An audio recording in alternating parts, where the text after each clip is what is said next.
지식의 근본이오늘 미련한 자는 지혜와 훈계를 멸시하느니라. 잠언 1장 7절 말씀입니다. 우리 한번 다 같이 외워보시고, 혹시 지난주에는 청년이었지만 오늘은 어른 중에서 들어있는데 한번 해보겠습니다. 시작. 여호와를 위하여 것이 지식의 근본이오늘 미련한 자는 지혜와 훈계를 멸시하느니라. 잠언 2장 7절 말씀. 누가 한번 해보시겠습니까? 어른들 중에 우리 김정희 원사님. 여호와를 경외하는 것이 지식의 근본이오늘 미련한 자는 지혜와 훈계를 멸시하느니라. 잠언 1장 7절 말씀. 정말 완벽했습니다. 정말 우리 권사님께 용기내 주셔서 외워서 감사하고요. 청년들도 늘 이 말씀을 끝까지 외우고 붙잡으시기를 바랍니다. 우리 지휘자님 앞에 나오시고 서로 두 분씩 짝을 지어주시고, 우리 설교 전에 서로 고백하는 시간 갖겠습니다. 서로를 마주보면서 사랑합니다, 행복하세요, 그 일은 꼭 이루어집니다. 같이 하겠습니다. 시작. 사랑합니다.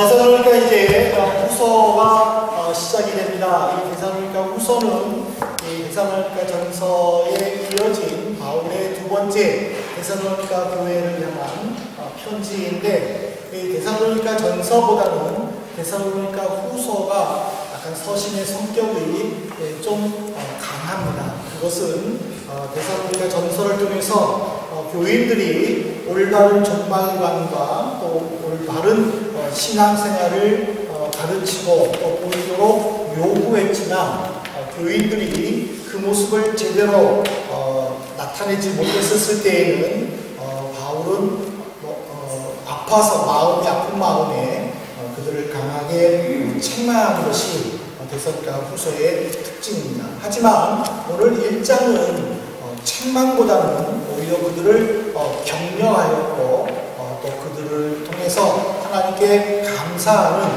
바울의 고백을 우리가 살펴볼 수가 있습니다. 특별히 데살로니가 후서 1장 3절을 보면은 우리가 너희를 위하여 항상 하나님께 감사할지니 이것이 당연하면 너희 믿음이 더욱 자라고 너희가 다 각기 서로 사랑이 풍성하다라고 했습니다.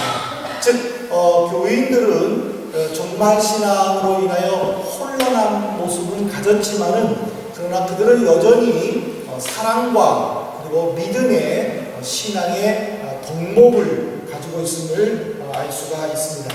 이 믿음과 사랑은 우리 기독교인의 덕목인과 동시에 모든 성도들에게 부여하신 하나님의 명령이기도 합니다.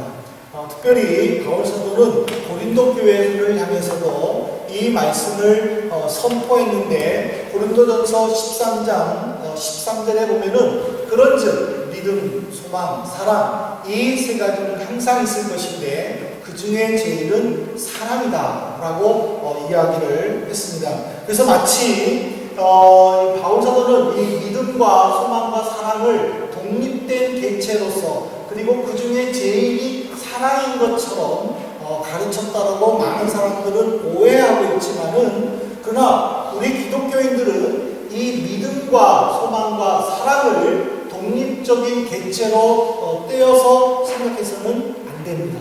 왜냐하면 믿음이 있는 자는 소망과 사랑을 가질 뿐만 아니라, 소망이 있는 자는 믿음과 사랑의 모습을 나타내고, 그 사랑의 결정체는 바로 믿음과 소망의 결정체라는 것입니다. 그러므로 이 믿음과 소망과 사랑은 독립적인 객체가 아니라 연합적인 객체로서 우리는 항상 이 중에 하나라도 소홀히 하거나 또는 부족해서는 안 됩니다. 예를 들면 믿음은 있는데 사랑이 부족하다거나, 소망은 가지고 있는데 믿음이 없다거나, 사랑은 풍성한데 믿음이 연약하다, 이거는 우리 기독교인들에게 있을 수가 없다라는 사실입니다. 믿음이 있는 자는 반드시 소망과 사랑의 모습을 보여주고, 사랑이 넘치는 사람은 믿음과 소망도 넘쳐야 되는 것입니다. 그러니까 이 바울 사도는 이 고린도 교회와 데살로니가 교회를 향하여 믿음과 사랑과 소망을 강조한 것은 우리 기독교인들이 이 세상에서 어떻게 살아야 할 것인가를 가르쳐주기 위함이라는 것입니다. 근데 그들은 이 데살로니가 교인들은 정말 사상에서는 연약했지만은 그들의 믿음의 모습은 어땠냐면요. 데살로니가전서 3장 10절에 보면은 그들의 바울이 그들을 향한 모습과 데살로니가 전서와 후서의 그 분기점임을 우리는 3장 10절을 통해서 알 수 있는데, 주야로 심히 간구하는 너희 얼굴을 보고 너희 믿음의 부족함을 온전케 하려 합니다. 그러니까 데살로니가 교인들을 처음 만나서 그들을 양육하고 그들과 말씀의 교제를 나눌 때에 그들은 바울 사도에게는 걱정거리였다는 거예요. 염려였다는 거예요. 왜냐하면 믿음의 부족함이 있었기 때문에 바울은 그것을 어떻게 그들에게 믿음을 심어줄까 고민하며 기도했다는 거예요. 그런데 데살로니가에 있을 때에 바울은 내가 잠시만 피하면 데살로니가 교인들은 자신들의 동족이나 유대인들로부터 핍박을 받지 않을 거라고 생각을 하고 잠시 아테네에 피신해 있었습니다. 그러나 그는 곧 데살로니가로 갈 것이다라고 생각을 했는데 그 기간이 점점 길어지자 그는 할 수 없이 디모데와 실루아노를 데살로니가 교회에 파견을 했습니다. 그리고 그들의 믿음을 보게 하고 와서 자기에게 보고하도록 했습니다.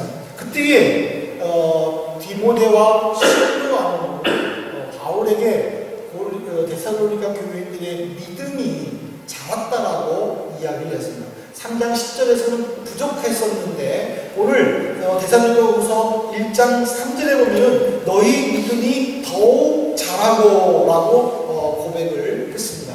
이 더욱 자라고라는 이 의미는 폭풍 성장이라는 거예요. 갑자기 믿음의 그 자람의 모습을 보게 되었다는 의미였습니다. 이런 모습으로 바울 사도는 하나님께 감사했다라고 교인들을 향하여 고백을 했습니다. 오늘 우리가 신앙생활을 하면서 이 데살로니가 교인들을 통하여 내 믿음이 지금 성장하고 있는가, 그거를 우리는 심각하게 살펴보아야 합니다. 아무리 교회를 다니고 있지만 처음 교회를 다녔을 때의 모습과 지금의 모습이 똑같다면 그거는 성장이 아닙니다. 오늘 특별히 입교를 받은 우리 정다운, 이혜준 우리 두 학생도 이제는 단순히 교회에 출석하는 것으로 만족하는 것이 아니라 믿음의 성장의 모습을 보여주어야 합니다. 왜냐하면 그것은 우리가 하나님 앞에서 보여주는 모습뿐만 아니라 사람들로부터도 우리가 그리스도인으로서 인정받을 수 있는 조건이기 때문입니다. 여러분 성경을 창세기 26장 28절을 한번 살펴보시길 바랍니다. 그들이 가로되 여호와께서 너와 함께 계심을 우리가 분명히 보았으므로 우리의 사이 곧 우리와 너의 사이에 맹세를 세워 너와 계약을 맺으리라 말하였노라. 그러니까 이 말이 뭐냐면 이삭이 블레셋 국경 안에 있는 그랄이라는 곳에서 살았습니다. 살았는데 그가 점점 부자였었습니다. 그래서 그 그랄 지방에 있는 사람들이 이삭이 부자가 된 것이 시기가 나가지고 이삭이 파놓은 우물을 막았습니다. 그래서 이삭은 어느 날 보니까 우물이 막아져 있어서 안 되겠구나 하고 다른 곳에 가서 우물을 또 팠습니다. 지금이야 우물 파는 건 아무 문제가 없지만 이 당시에 우물 판다는 것은 굉장히 힘들었습니다. 그래서 우물을 파가지고 물을 발견하고 이제 여기서 농사도 짓고 양과 가축을 길러야 되겠다라고 생각을 했는데 그 다음 달에 보면은 어느새 또 그런 사람들이 와가지고 또 우물을 막아버렸습니다. 이 당시에 우물을 막았다라는 것은 그 우물의 주인을 쫓아낸다라는 의미였습니다. 3번 동안 우물을 팠던 이삭은 도저히 거기서 살 수가 없어서 거기를 나왔습니다. 그래서 다른 곳에서 우물을 발견하였고 그리고 가축을 기르며 농사를 하면서 살았습니다. 근데 물질이 너무 많았습니다. 그때에 그 그랄 지방을 다스렸던 그 왕이 자기의 군대 장관을 데리고 와서 지금 이스라엘에게 이 말을 합니다. 우리가 여호와께서 너와 함께 계심을 우리가 분명히 보았다. 이 말은 뭐냐면 이삭이 어떻게 저렇게 잘 살 수 있을까? 이삭이 어떻게 저렇게 복을 받을 수 있을까? 하고 그들은 계속 이삭을 주시했다는 거예요. 그때에 하나님이 저와 함께 있었구나 깨달았다는 거예요. 이 말은 무슨 말이냐면 우리가 너를 잘못 건드리면 우리는 저주를 받는다라는 뜻입니다. 그래서 그랄 지방을 다스리는 왕은 이삭에게 제안하는 거예요. 너와 우리 간에 서로 맹세해서 사이좋게 지내자. 그래서 지금 계약을 맺었다라고 나와 있어요. 오늘 이 말씀을 통해서 내가 예수를 믿고 내가 신앙생활하고 있지만은 내 주변 사람들이 나는 하나님을 모르는데 당신을 보니까 하나님이 계시는구나 라고 발견했습니다. 하고 말해주는 사람 있습니까? 나는 기독교를 참 안 좋게 생각하는데 당신을 보니까 기독교 중에서도 좋은 사람이 있구나 라는 것을 깨달았습니다. 라고 우리는 듣고 있습니다. 이것이 중요합니다. 우리는요 이거를 한번 생각해 봐야 돼요. 왜 하나님께서는 내 신앙을 위해서 좋은 사람만 만나고 또 같은 그 신앙을 공유하는 사람들만 이렇게 따로 모여서 살도록 만들지 않고 왜 이렇게 사람 속에 섞여서 살도록 하는가? 여러분 생각해 보셨습니까? 그것은요 내가 만나고 싶은 사람만 만나면서 신앙생활하지 말라는 거예요. 왜 예수님께서 너희는 세상의 소금이다, 너희는 세상의 빛이다 라고 이야기를 했느냐면 그 소금과 그 빛은 있어야 할 곳에 있어야 된다는 사실입니다. 지금 이 빛이 여기에 필요합니다. 근데 이 빛이 없어져 버렸단 말이에요. 그러면 여기에는 이것이 있어도 소용없다는 거예요. 여기 보세요. 여기 지금 4개가 지금 꺼져 있는데 4개가 꺼져 있는데 이 4개가 없는 것은요 여기서 역할을 감당하지 못한다는 뜻이에요. 예수님께서 너희는 빛이다라고 하는 것은 빛을 필요로 하는 사람들에게 가서 빛을 비추어서 빛의 모습을 보여주어야 한다라는 그런 도전입니다. 우리는 어떤 악조건이 있다 하더라도 그 악조건을 극복하고 성도의 모습을 보여주어야 합니다. 여러분들요 데살로니가후서 1장 5절의 말씀을 한번 보십시오. 바울이 데살로니가 교인들에게 굉장히 중요한 말을 했는데 이는 하나님의 공의로운 심판에 필요하여 너희로 하여금 하나님 나라에 합당한 자로 여기심을 얻게 하려 함이니 그 나라를 위하여 너희가 또한 고난을 받으리라. 그 나라를 위하여 너희가 또한 고난을 받으리라. 예수 믿으면 만사형통한다. 예수 믿으면 복받는다. 예수 믿으면 여러분들이 잘 될 것이다. 바울은 가르치지 않았습니다. 예수 믿으면 고난이 온다라고 가르쳐줬습니다. 만일 이 시대에 바울 사도가 와서 이 말을 했다면 과연 나는 예수 믿을 수 있을까? 가만히 있어도 힘든 일이 있는데 예수 믿으면 더 힘든 일이 있다고 하면 어느 누가 예수를 믿겠습니까? 예를 들자면요, 나는 내가 가만히 있어도 되는데 괜히 누군가가 도와달라고 해가지고 도와줌으로 인해가지고 그것을 끝까지 책임지는 어려움이 있다.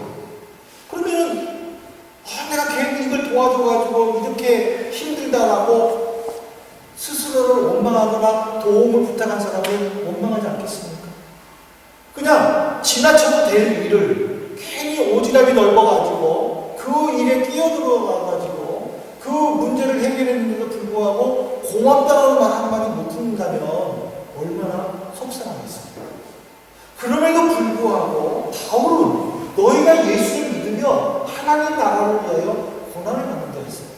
이와 비슷한 말씀이 베드로전서 5장 8절에 있는데, 여러분들 베드로전서 5장 8절에 보시면은요, 근신하라 깨어라 너희 대적마귀가 우는 사자같이 돌아다니며 삼킬자를 찾는다 했어요. 우는 사자. 여러분 이 우는 사자가요 어떤 의미인지 아십니까? 저는 목장 예배를 준비하다가 이 우는 사자라는 이 단어의 해석을 보고요, 저는 소름이 끼쳤어요.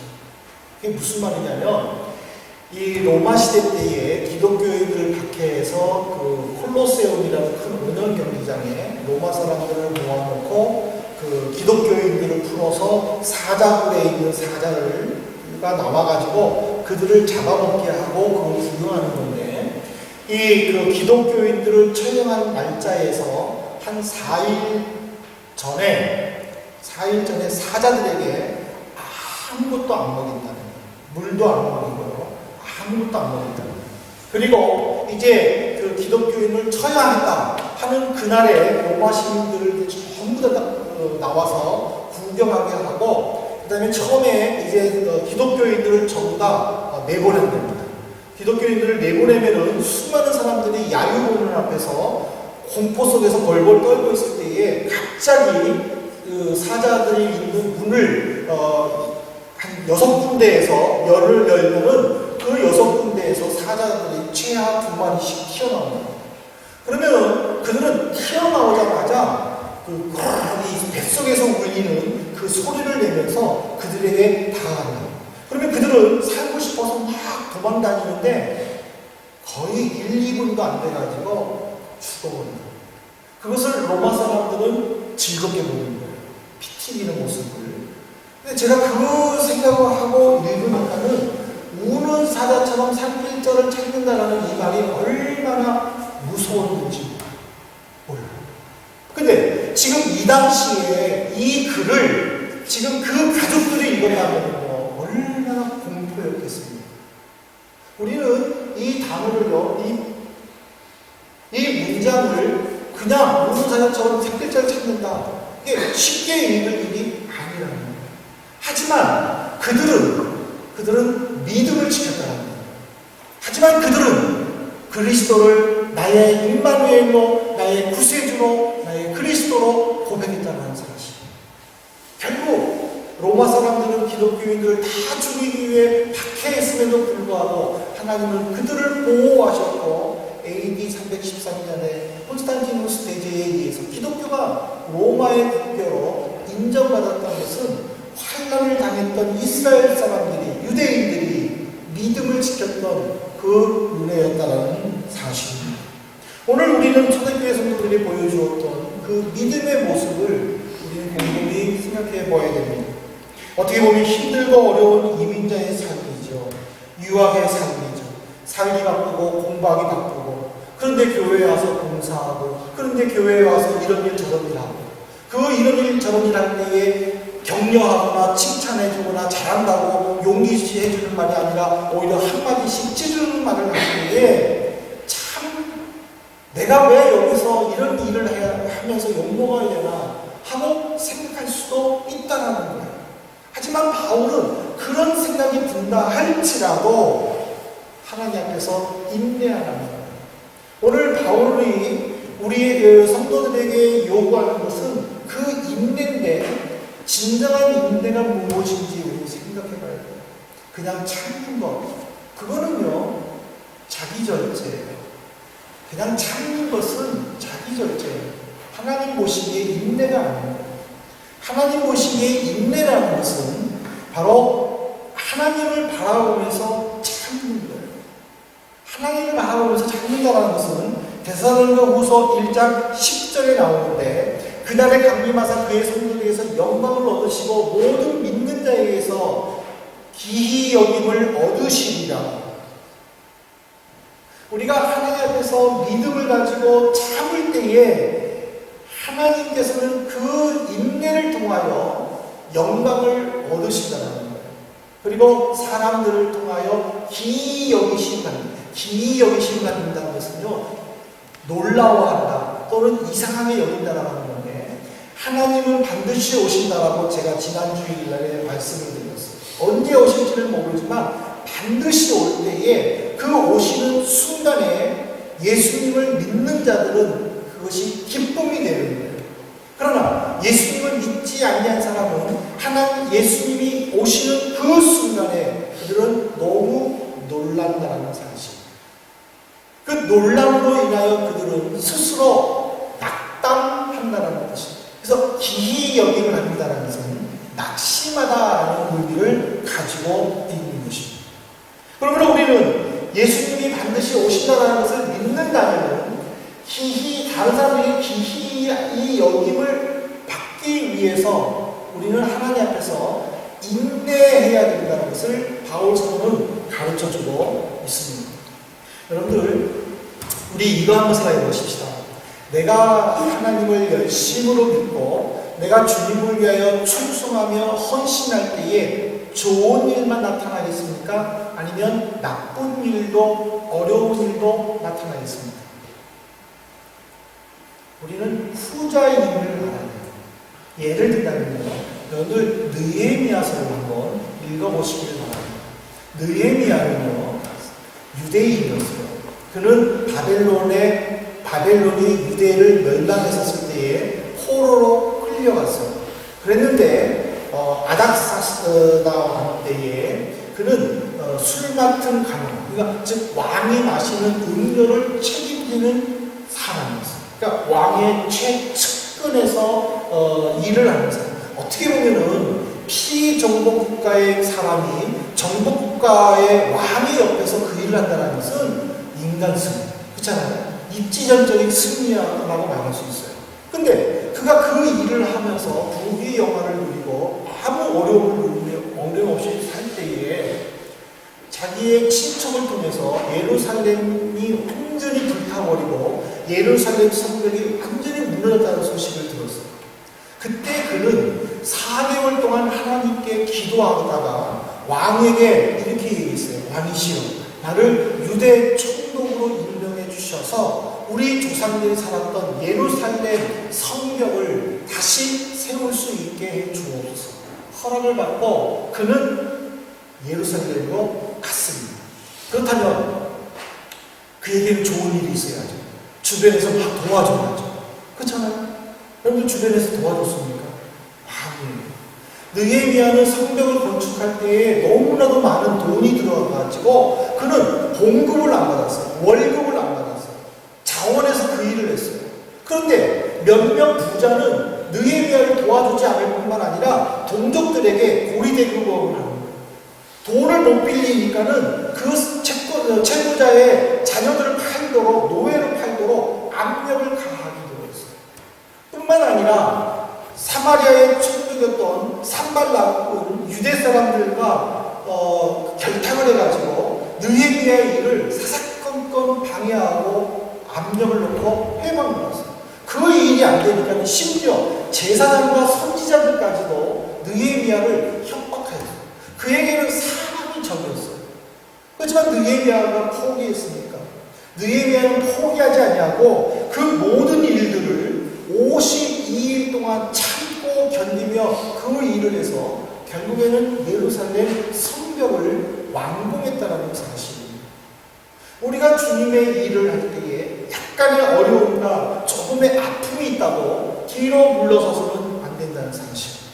바울 사도가 데살로니가 교인들을 향하여 너희들이 종말의 신앙의 혼란스러움과 연약함으로 악한 모습을 보였지만은 너희의 믿음과 사랑이 폭풍성장했다라고. 그래서 나는 이것으로 인하여 너희가 하나님께 감사하다라고 얘기하는 것은 그들이 동족으로부터 유대인으로부터 핍박을 받았지만은 결코 신앙을 포기하지 않은 믿음의 결과였다는 사실입니다. 이제 말씀을 맺겠습니다. 오늘 입교를 받은 우리 이해준 정다운 두 학생뿐만 아니라 이 자리에 모인 우리 모든 성도인들, 나는 하나님 앞에서 어떤 신앙의 모습을 가지고 있는가? 내가 아버지 앞에서 하나님 앞에 나를 구원해 주시는 예수 그리스도 앞에서 신앙의 인내의 모습을 보이고 있는가? 내가 가만히 있어도 되는 일에 도와줌으로 인하여 아픔이 있고 불만과 짜증이 있다 할지라도 그 그것을 하나님께 감사하며 그것을 통하여 하나님이 내게 무엇을 이루어주실 것인가 우리는 한번 생각해 볼 수 있기를 바랍니다. 우리가 하나님 앞에 신앙생활할 때 필요한 것은 믿음의 인내입니다. 사탄은 우리를 넘어뜨리기 위하여 굶주린 사자처럼 울부짖으며 먹잇감을 찾고 있지만 그 먹잇감에 내가 되지 않기를 바랍니다. 우리가 되지 않기를 바랍니다. 우리는 믿음의 인내 속에서 서로를 사랑하고 서로를 격려하며 믿음의 진보 데살로니가 교인들이 보여준 그 성장의 모습들을 우리가 모두 갖기를 주님의 이름으로 축복합니다. 예수님은 나의 그리스도이시며 예수님은 나의 임마누엘이십니다. 이것을 고백하는 성도들 되시기를 주님의 이름으로 축복합니다. 기도하시겠습니다. 하나님 아버지, 오늘 데살로니가 교인들이 가진 믿음의 성장의 모습을 통하여 우리가 어떤 신앙생활을 할 것인지 가르쳐 주셔서 감사를 드립니다. 이 한 주간 동안에도 어떤 상황이 있다 할지라도 포기하지 않게 하시고 뒤로 물러가지 않게 하시고 그럴수록 더욱 주님을 의지하며 봉사하며 충성하며 헌신하기로 다짐하는 저희들이 될 수 있도록 축복하여 주옵소서. 예수 그리스도 이름으로 기도 올리옵나이다. 아멘.